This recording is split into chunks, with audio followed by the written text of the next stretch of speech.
vamos a ver evangelismo personal. La semana pasada nos quedamos en cómo entablar una conversación para poder ingresar al evangelio, ¿verdad que sí? Ya. Entonces, yo les mandé un deber, por cuestión de tiempo no se lo voy a hacer leer, pero lo voy a recibir para que ustedes para estarlo revisando. Les pido disculpas que no les entrego los otros deberes, ya esta semana que viene se los entrego. Yo les mandé un deber, y el deber era que ustedes pusieran un ejemplo de un tema neutral y cómo se dirigirían para ingresar en ese tema neutral, cómo ingresarían en el evangelio. Eso estamos viendo la semana pasada, a lo que no estuvo. La semana pasada estamos viendo que cuando se predica, pues, nosotros no debemos iniciar una predicación directa. No, debemos tocar primero temas neutrales con una persona inconversa. En este caso, los temas pueden ser una noticia que esté pasando en el día, tal vez algún desastre natural. Como hoy día, miren lo que pasó en las bodegas de General, en el Guamo, está casi incendiado todo eso. Ya puede ser un tema así, ese tema es del momento, usted empieza a conversar con eso. Y en medio de la conversación, si usted ve un punto en el que puede usted ingresar al evangelio, pues usted lo ingresa. Puede ser un tema tal vez de un dominio popular. En este caso, el texto sagrado, el texto del libro que está acá, que no es sagrado, por si acaso, ¿no? Da unos ejemplos. Sí, mira, aquí habla del etíope, en la página 6, los que tienen el material. Esto no lo vimos la semana pasada. Mira, aquí dan dos ejemplos. El ejemplo del etíope, que queda en el libro de Hechos de los Apóstoles, capítulo 8, versículos del 30 al 31, y el del apóstol Pablo cuando habla a los atenienses, en el capítulo Hechos de los Apóstoles, capítulo 17, versículos 22 y 25. Entonces, ¿qué pasa ahí? En el primer ejemplo que vemos, encontramos al evangelista Felipe. Présteme atención, santo, un instante. El evangelista Felipe. A ver, página 6, ¿lo tienen ahí? Sí. Estamos en evangelismo personal. Evangelismo personal. Ya miren, aquí da dos ejemplos de cómo podemos abordar a una persona inconversa y cómo podemos introducir el evangelio. Entonces miren, aquí habla y es bíblico, pues no, el etíope. ¿Todos han escuchado, han leído el etíope? ¿Sí? ¿Ustedes? Hechos los Apóstoles, ya miren. Venía un etíope por el camino.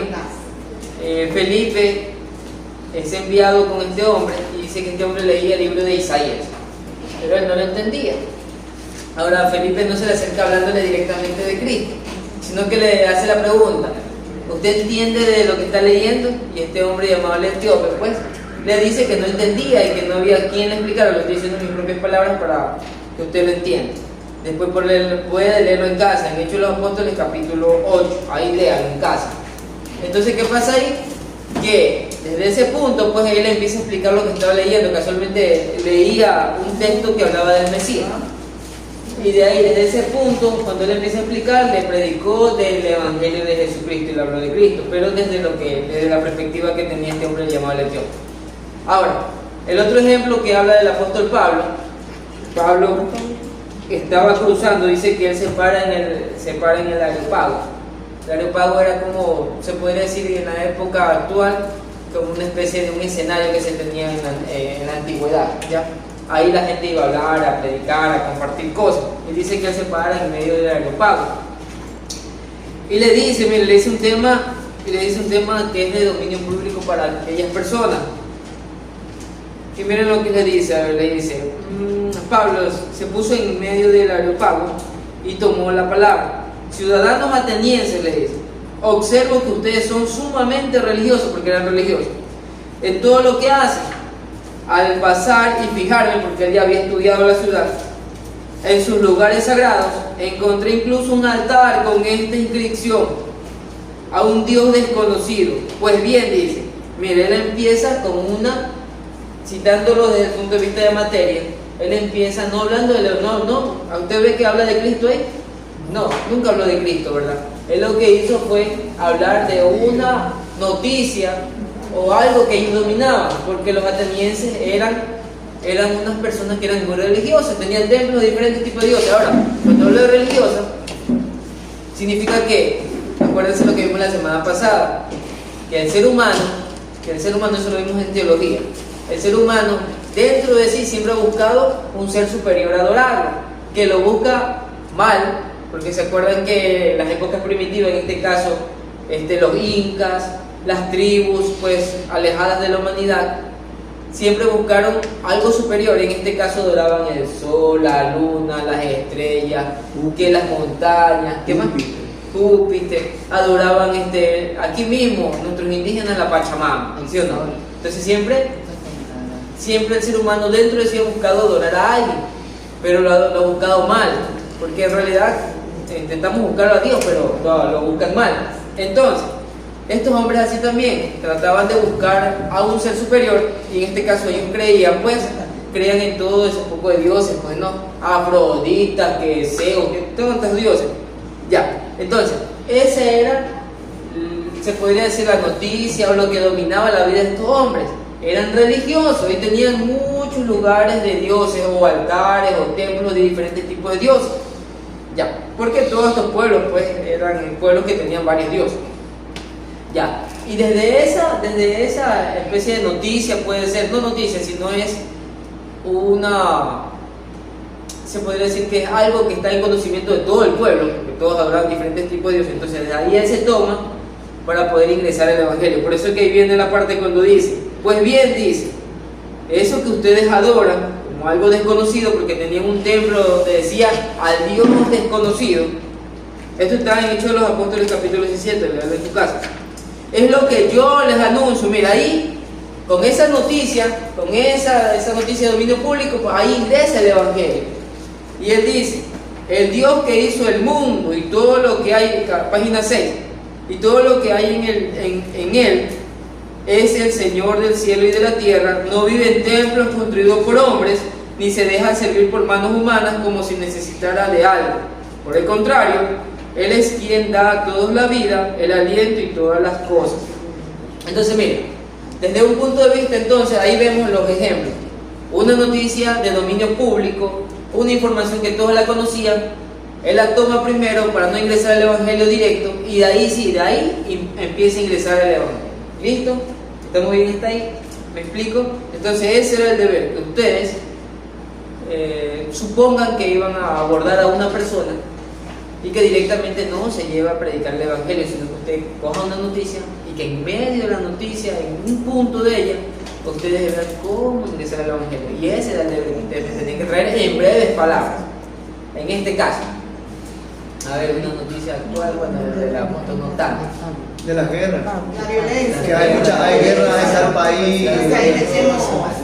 Según de Timoteo 3:1, que en los últimos tiempos hombres amadores de sí mismos, de los casos.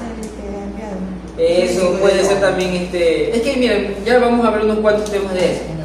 Hay diferentes, sí, ¿verdad? Las guerras, Que habrá rumores de guerra. la maldad que hay en el mundo entero. Hoy en día también la noticia de la masacre, de los virus, todo eso tenemos de cómo usted empieza a conversar de la persona. Tenemos que se está dando, y de ahí le ingresa la palabra. Pero mire, el libro de tal y tal dice, mire que se está cumpliendo la palabra del Señor, y usted empieza sobre eso a predicar. Hermano, esa tarea es de qué libro. Es de evangelismo personal, Ah, de la materia de evangelismo personal. Pero hermano, primero disculpe que llegue tarde. Ya sabes. Pero era necesario poner el versículo como apenas tocar o abierto el tema, o yo lo puse así abierto, o sea que puedo hablar de algo índole personal, como lo que está pasando en la sociedad, o acontecimientos personales de la vida de él, y ahí tocarle también. Bueno, en realidad yo no dije que especifique que pusieran un versículo. En el próximo deber ponen el versículo, ahora nomás es abierto ya. Sí, porque no les especifica, si me hubiesen especificado y si les exijo. Ya.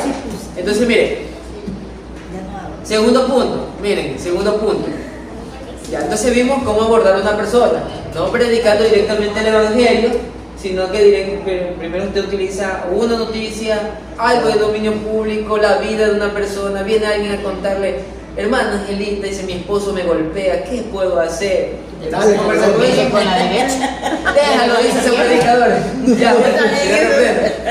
Ya, bueno, entonces miren, ahí usted puede, con los hijos, con los esposos, en los matrimonios, en el trabajo, ahí donde usted con la ayuda del Señor al principio cuesta, pero con el transcurrir del tiempo usted lo va practicando y va haciéndose un experto. ¿Listo? Entonces, mira, punto 2, página 7. El título dice: no es prudente abrir polémicas religiosas. A ver, vamos a leer un poquito. Con frecuencia, en nuestros propósitos de llegar a una persona, encontramos a quienes, prevenidos por experiencias similares, nos reciben con preguntas. Página 7. Con preguntas que contrarrestan el propósito de establecer un diálogo equilibrado. Y miren lo que dice acá. Es probable que le formulen interrogantes como: ¿usted qué opina de la Virgen María? Otro: ¿por qué pagan los diezmos? ¿Por qué los evangélicos no tienen papa como nosotros los católicos si le reconocemos como máximo jerarca? Y una serie innumerable de cuestionamientos que no vienen al caso consignar aquí y que probablemente haya experimentado en alguna ocasión. A ver, ¿a alguien de ustedes le ha pasado esto cuando quiere predicar? Ay, sí, a mí. Amén. ¿A usted también? Suele pasar con los Amén. ¿Ya? Más, por ejemplo, cuando yo los viernes voy a hacer deporte con los compañeros que estamos jubilados, y ellos siempre tocan el tema del diezmo. Siempre tocan ese tema. Ese tema es el más neutral siempre de ellos, que neurálgico, que ellos siempre tocan. Dicen: pero tú que das tu plata al pastor, dice, le das todo tu diezmo, dice, que se lo gasta él. Siempre tocan ese punto. Y ahí yo le digo que, bueno, que en realidad, por lo menos yo el poco conocimiento que tengo, lo que Dios me ha dado en mi corazón, en sentir, digo que por lo general yo me manejo de la siguiente manera: que yo me manejo dando, o sea, lo que Dios me pone en mi corazón. O sea, no es que lo que me diga la persona o X, pero lo que Dios me ponga el sentir, eso yo doy. O sea, al menos yo me manejo así por el momento hasta que Dios me siga quizás hablando, siguiendo hablando. Correcto.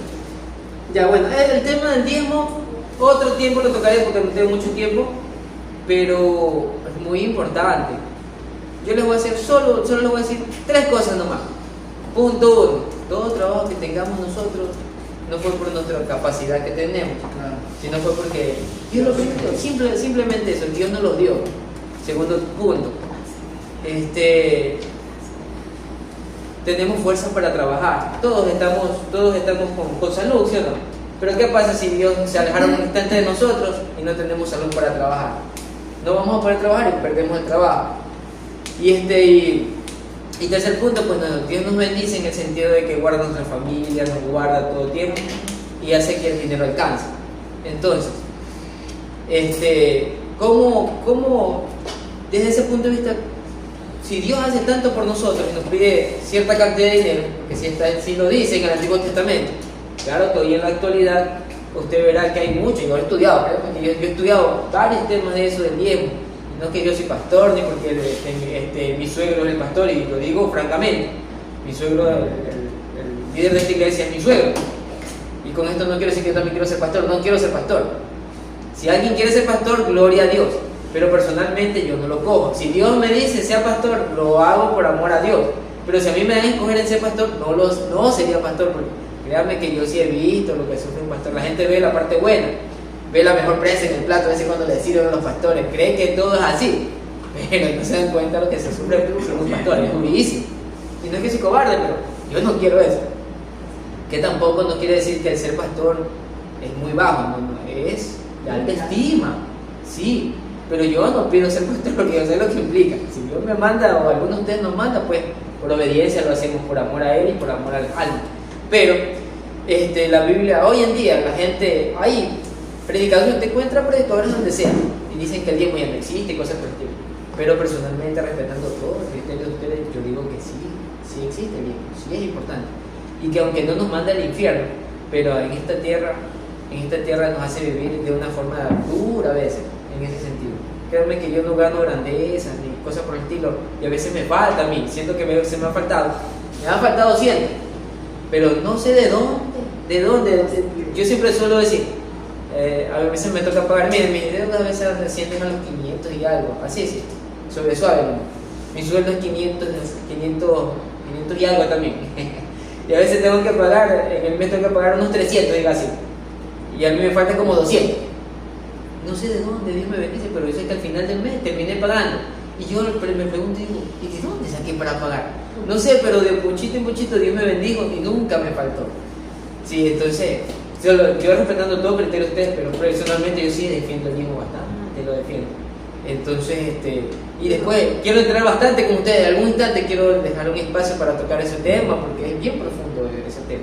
Créanme que Pero el tiempo no solamente es de la ley, en el tiempo de la ley, porque el padre Abraham no estaba en el tiempo de la ley cuando él le da los tiempos a Melquisedec. Ajá. Y si vamos a Hebreo y leemos quién es Melquisedec, el mismo Jesús, Sí. que habla de edad.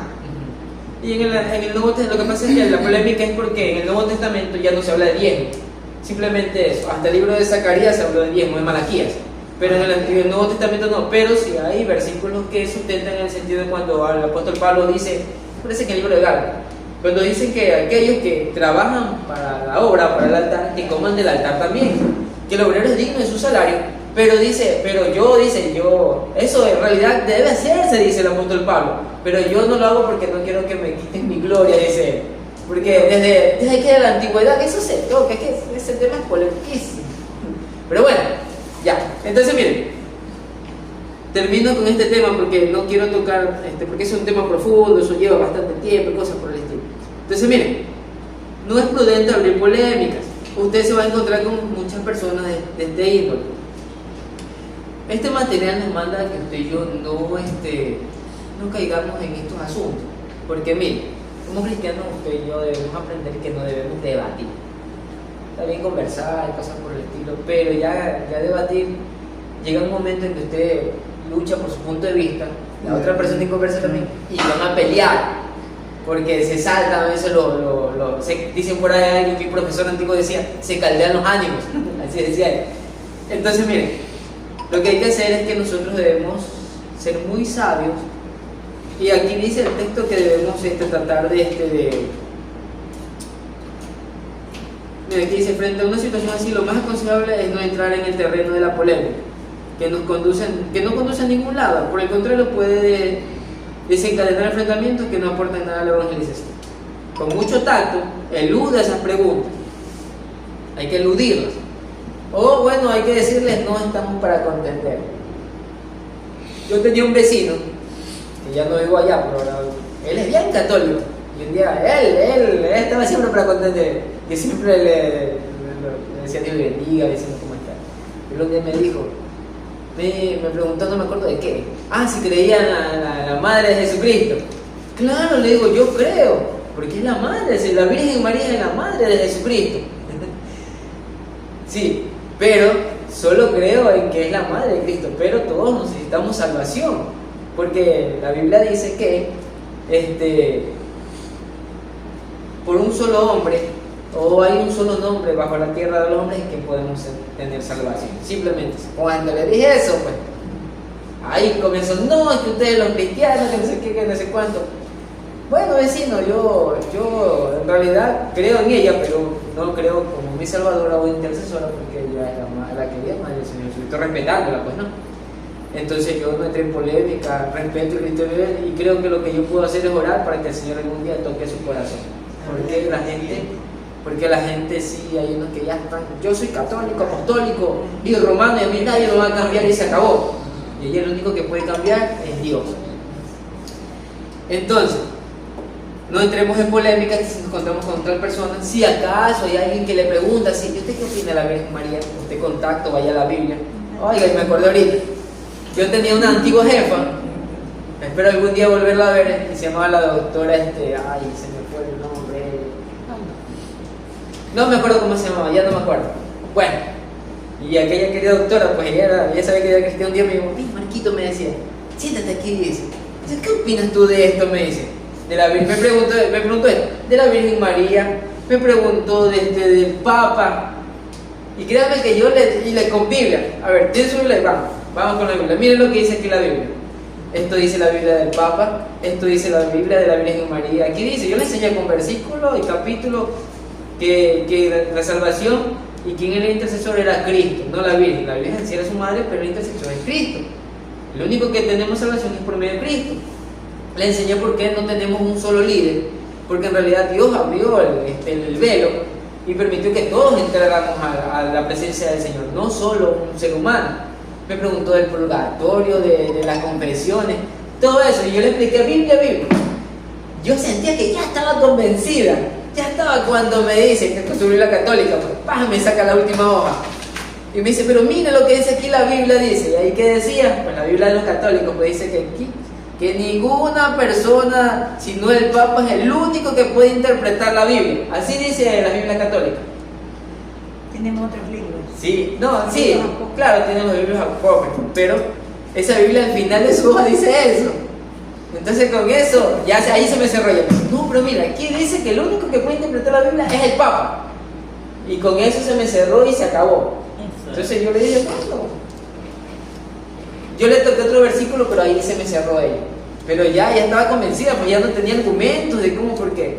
Lo que pasa es que lo malo de los católicos, pues que se enfrascan en creer lo que dice el Papa. Y le digo, lea la Biblia. Y por último le di un versículo donde dice que el Señor Jesús, cuando le dijo, vayan, lean la Escritura, porque se cree que en ella hay la salvación y la vida eterna. Léala, pues le digo, busque. Es que, hermano, disculpe que lo interrumpa. Ellos también creen, porque aunque nosotros tenemos los 66 libros en la Biblia, ellos tienen como más de 70, creo. 73, entonces, no me acuerdo cuánto.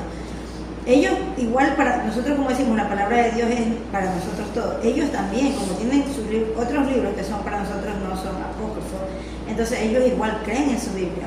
Yo la verdad no he leído los libros que ellos tienen.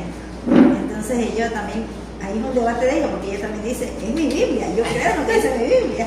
Es que lo que pasa es que, miren, esos libros, aún el mismo libro de Tobías, Sabiduría. mira, hay sabiduría, Tobías, Macabeos.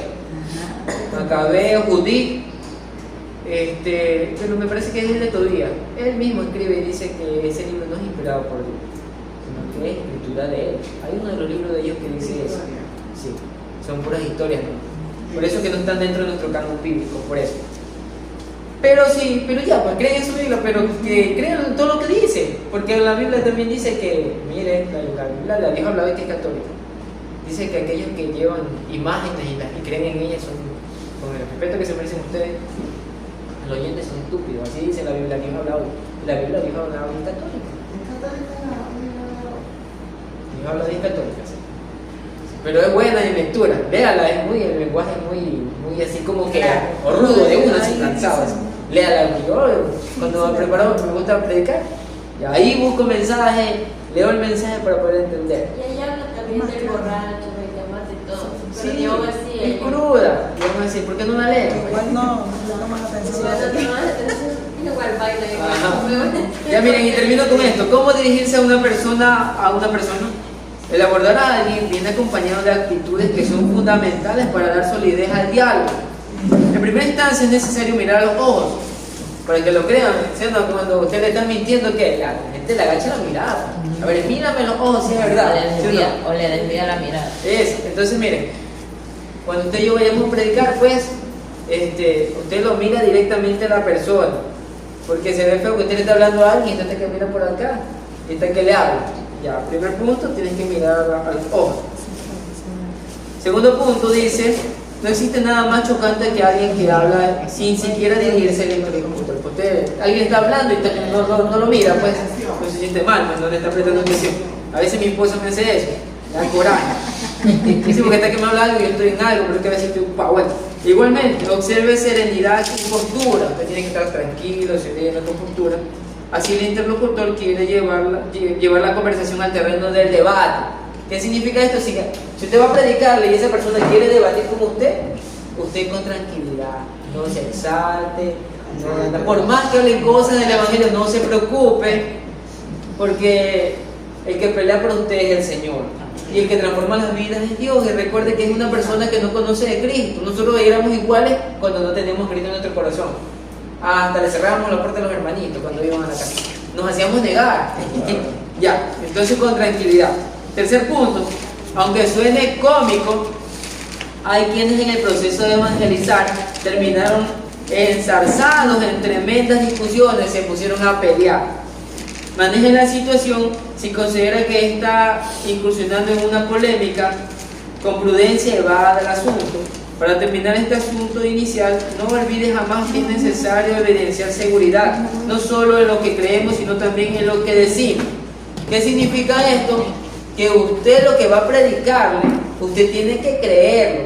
Usted no va a decir, no, es que yo creo que dice en la Biblia esto. No. Tenemos que estar preparados. porque nos vamos a encontrar con toda clase de personas y personas preparadas para debatir el Evangelio. Hace unos años atrás, cuando yo recién inicié el Evangelio, todavía recuerdo, mira que todavía me acuerdo, llegó una señora testigo de Jehová, 2 señoras eran, ya tenían como unos 50 y algo de años. Usted sabe que el testigo de Jehová también estudia para equivocarse, simplemente eso. Barrieron conmigo el piso, pero gracias a Dios yo mi fe estaba sentado, que yo recién, ahora tenía unos 3 meses en el Evangelio, pero aún así yo sabía quién había creído, quién había creído. Y después de unos 2 añitos siendo cristiano, pues también llegó un señor y quiso barrer conmigo el piso. Ya después de un tiempo, pues ya yo empecé a prepararme y ya no me volvieron a hacer mal. Entonces sí que un día me acuerdo que conversé con un mormón. Me dio pena con él porque toda su fe la derribé, ¿sabes? Pero por medio de la palabra. Le enseñé y él se fue diciendo que, bueno, que le iba a preguntar a sus mayores porque ya la vida no se acaba, que te voy a decir.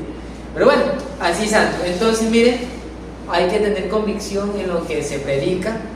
100% usted está seguro de lo que habla y sobre todo siempre recuerde textos bíblicos. Siempre. Por eso es importante que todos los días usted y yo leamos porque tenemos que hablar y que nos aprendamos. Yo no es que soy 100% conversar. Hay personas que dicen en el capítulo tal, el versículo tal. Yo sí me sé varios, pero hay gente que yo he visto que es intachable. En el libro tal, en el capítulo tal, en el versículo tal dice esto y todo aquello. Entonces es importante que seamos así, sí, lo más que podamos, para que alguien no nos venga a ver dónde está escrito. Usted con Biblia en mano le dice, aquí está escrito. ¿Listo?